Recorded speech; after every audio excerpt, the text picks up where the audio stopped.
morning, sir.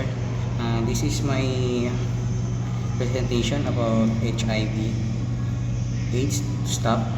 Then, for me, first, put God first, especially. And I think this is ethic, moral, habit is about God, because moral attitude refers to an individual's beliefs and values about what is right and wrong. God is the center of our lives and provides, so we should always think about every decision we make in life before we enter into sex with another someone. Then next, this is responsibility or family. Because responsibility refers to the duty of having authority or control over something or someone.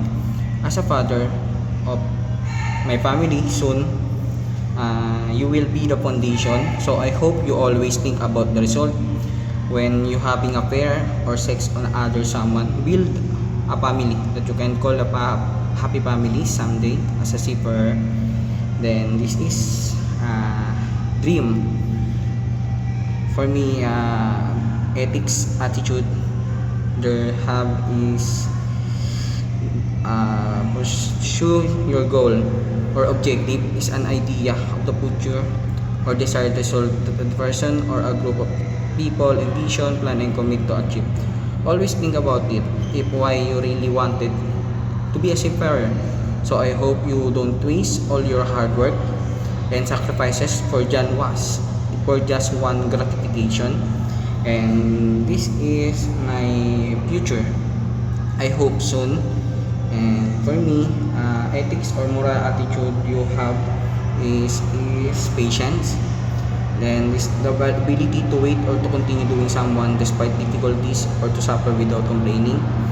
Your future will be your achievement your life, that you can say you have become a strong person and successful someday.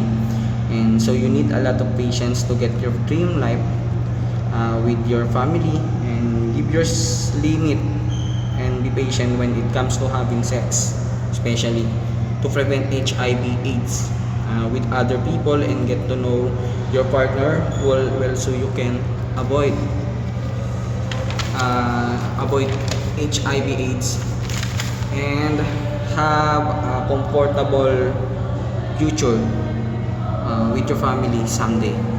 This is my presentation about HIV/AIDS, and thank you, sir. Thank you so much.